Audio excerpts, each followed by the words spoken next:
আমার এখনো অরিজিনাল পাওয়ার দেখেন এখন। আরে আমি তো মরণের ভয় করিনি, কারণ মরণকে তো আমি নিয়ামত মনে করি। মরলেই নবী দেখবো।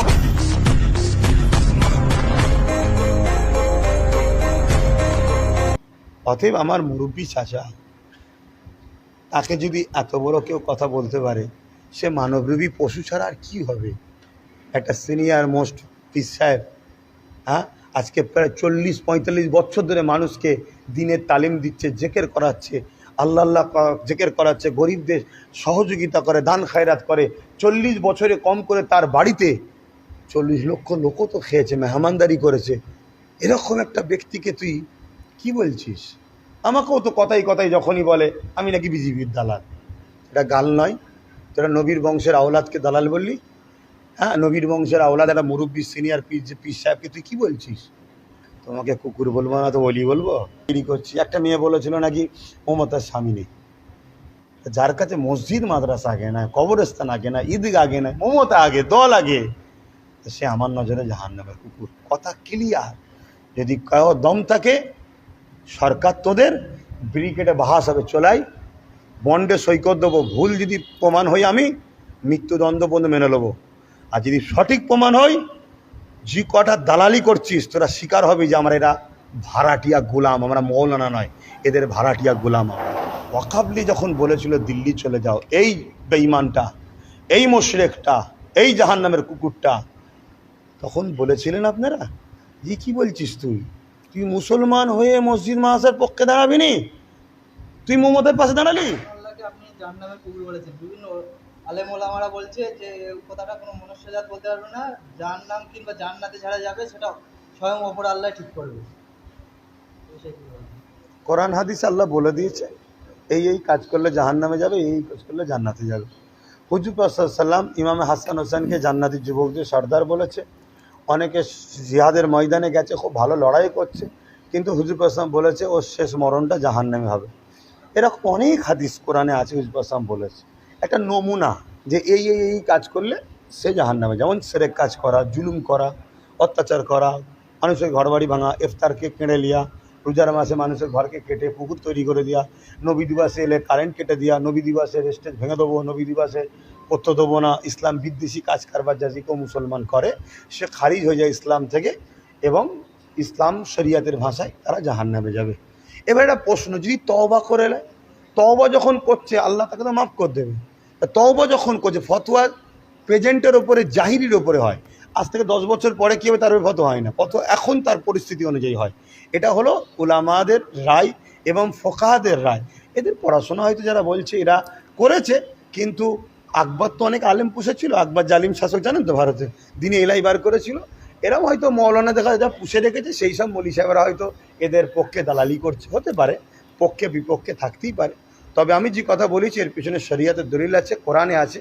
আল্লাহ পাক কোরআনের বাক্যের মধ্যে বলেছে, হাত দ্বারা যে নাই ইনসাফ কাজ করে না তো জুলুম করে, চোখ দ্বারা যে ভালো কাজ করে দেখে না, খারাপ দেখে, অন্তর দ্বারা যার মধ্যে মানুষের উপর দয়া, মহাব্বত, ভালোবাসা নেই, ঘৃণা পোষণ করে, মানুষের ক্ষতি করে এবং সর্বসময় জুলুম অত্যাচার করে, শিরক করে, শরিয়াত বিরোধী এক কথা কর্ম, তাদের সম্বন্ধে আল্লাহ পাক বলেছে উলাইকা কাল আনাম, এরা হলো চতুষ্পদ জন্তুর ন্যায়। এবং তারপরেই আল্লাহ বলেছে বালহুম আদাল, তার থেকেও নিকৃষ্ট, মানে কুকুরের থেকেও নিকৃষ্ট, আরও যেসব পশু তার থেকেও নিকৃষ্ট, চতুর্পদ জন্তুর থেকেও নিকৃষ্ট। এবং হাদিস পাকে এমনি মাজার শরীফে, তিরমিজি শরীফে এবং মেশকা শরীফে আছে যে হুজুর পাক সাল্লাল্লাহু আলাইহি ওয়াসাল্লাম খারিজিদের ঘরে বলেছে যে তারা হলো জাহান্নামের কুকুর। কেন? খারিজিরা মোমেনদেরকে কষ্ট দেয়, খারিজিরা জুলুম করে, মানুষের অত্যাচার করে, তারা সেই মানে জুলুম, অত্যাচার, স্বৈরাচারী এবং ইসলাম বিদ্বেষী কর্মকাণ্ড, শিরকের সঙ্গে এসব লিপ্ত হয়ে যাওয়া আর হয়ে যায়, এইসব কর্মকাণ্ড তাদের মধ্যে আছে।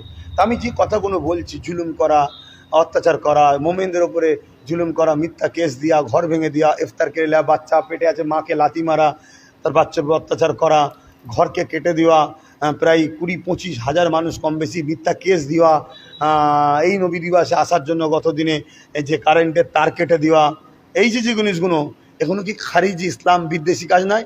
এবং অমুসলিমদের ধর্মীয় জায়গায় যে তাদের ধর্মের সঙ্গে পার্টিসিপেট করা, এগুলো কি শিরকি কাজ নয়? এবং বলা মসজিদ মাদ্রাসা ওয়াকাফ আন্দোলন বাংলায় হবে না, দিল্লিতে চলে যাবো, মমতা তো পরে বলেছে, তার আগে তো শয়তান বলেছে। তাহলে বলেন এগুলো কি ইসলাম বিরোধী কাজ নয়? অতএব ইসলাম এগুলো যারা বলেছে এগুলো তাদের বিষয় ইসলাম তাদের বিষয়ে ঘোষণা দিয়েছে, আমি বলেছি। তবে আমি আমার জন্য বলিনি, আমি ইসলাম রসুলের জন্য দিনের জন্য বলেছি। আর যারা আমার বিরোধী বলছে তারা কার হয়ে বলছে? তারা ওই জালিম হয়ে বলছে। অতএব মান আহাব্বালিল্লাহ ওয়া আবগাদালিল্লাহ ওয়া আতালিল্লাহ ওমান আলিল্লাহ ফাকাদ ইস্তাকমালাল ঈমান।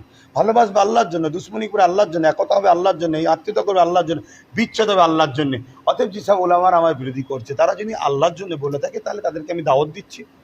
আমার খরচ, আমার সব কিছু খাওয়া দাওয়া আমাকে কোরআন হাদিস থেকে বুঝিয়ে দেন যে কেউ যদি শিরক করে, মানুষকে কেস দেয়, জুলুম করে, অত্যাচার করে, অথচ মুসলিম দাবি করবে, অমুসলিম নিয়ে আমার কোনো বক্তব্য নেই। মমতা কি করছে না করছে, অভিষেক কি করছে না করছে, সে কাকে উপাসনা করবে না করে, ও সব আমার কোনো বক্তব্য নেই। তার সাথে যখন আমি রাজনীতির প্ল্যাটফর্মে নামবো, রাজনীতির লড়াই হবে, সে আমার পশ্চিমবাংলার দায়িত্বে আছে, তাকে আমার বলা না পেলে তো আন্দোলন, ওটা আলাদা বিষয়। মুসলিম দাবি করে আজকে দাদাগিরি দিচ্ছিস, গুন্ডাগিরি করছিস। একটা মেয়ে বলেছিল নাকি মমতার স্বামী নেই, তারা হয়তো আঞ্চলিক ভাষায় বল, তার নামে কেস করে দিল। আর যখন মোদি বলল মসজিদ মাসাজিদে ওয়াকাফ, কই কেস করেছে? হ্যাঁ, যখন শুভেন্দু এত বড় বড় কথা বলে মুসলমানদের করে, কেস করেছে? আমি একটা ধর্মগুরু হিসেবে কথা বলছি, আমি নওশাদ নয়, একজন পীরজাদা, একজন ধর্ম প্রচারক, ধর্মের মাহফিলের বিরোধী করেছিল, নবী দিবসের জন্য কথা বলেছি। কথা বুঝে আসছে? হাতে মুক্তদের হাল বুঝতে হবে। হ্যাঁ, আমি যখন রাজনীতির প্ল্যাটফর্মে যদি নওশাদের পাশে দাঁড়াই যে ভাই আমার একটু প্রচার করতে আসেন, অনেককে নিয়ে এসছে, কেউ গায়ক গায়িকা সেলিবা খেলোয়াড় টেলোয়াড় এটা আসেন, আপনি আমার ভাই, আপনি একটু আসেন, এসে বলেন, আমি যাব, আমার ভালোবাসার মানুষদের বলবে আমার ছোট ভাইয়ের সাথ দিয়ে, ওটা আলাদা বিষয়। কথা বুঝে আসছে? কিন্তু তুমি ক্ষমতার জোরে রাত্রিরে 5 বার 6 বার যাতায়াত করে, পায়ের উপরে পাদে ঝগড়া করে, পুলিশ দিয়ে ঝগড়া, মানে পুলিশ যাতে ঝগড়া হয়ে গেলে পুলিশকে বলে বন্ধ করতে, এই বাহানায় তুমি নবী দিবসকে বন্ধ করে নবীর দুশ্মনী করবে। তোমাকে কুকুর বলবো না তো বলি বলবো? কোন মুফতি মাওলানা কি ফতোয়া দিতে পারবে সেটা তার ব্যাপার, সে জবাব দেবে কবরে। আল্লাহ আমাকে বলিয়েছে, আমি বলেছি। এই প্রসঙ্গে আপনার ইব্রাহিম চাচা আপনার হয়ে কথা বলায় আমার হয়ে নয়, সওগাত মোল্লা কুরুক্ষ ভাষায় তারাকে আক্রমণ করেছে, দালাল বলেও আক্রমণ করেছে, অসভ্য লোক বলে। তাহলে এই যে একটা বয়োজ্যেষ্ঠ ফুরফুরা শরীফের একটা সিনিয়র মুরব্বীকে, আচ্ছা বামফ্রন্টের আমলে আমার বাড়ির অনেকে বামফ্রন্টের বিরোধী করেছিল, কিন্তু বামফ্রন্ট কোনোদিন পীর সাহেবদের নোংরা কথা বলেনি। টিএমসির লোকগুলো পীর সাহেবদের গালিগালাজ করছে কেন? টিএমসির লোকগুলো হুজুর পাক সাল্লাল্লাহু আলাইহি ওয়াসাল্লামের সানে উল্টোপাল্টা বলছে কেন?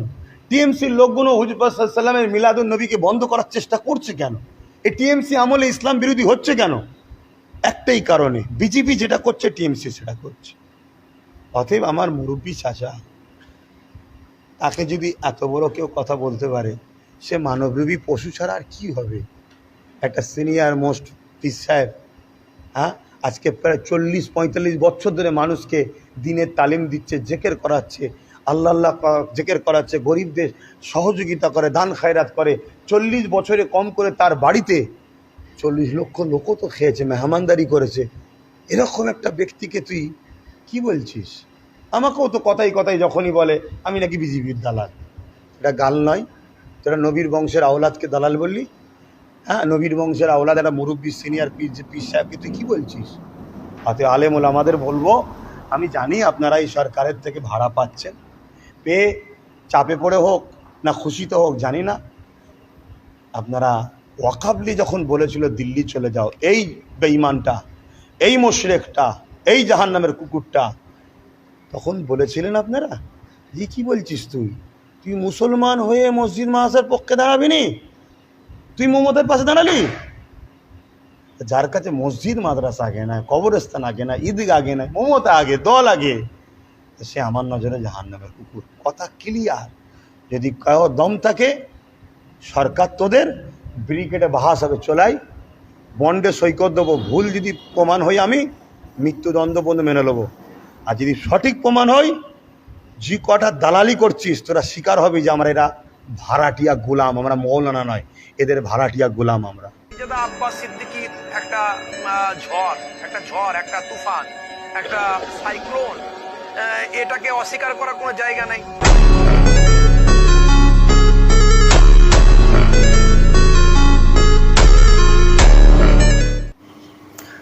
তো মূলত আপনারা আব্বাস সিদ্দিকী ভাইজানের বক্তব্যটা শুনলেন।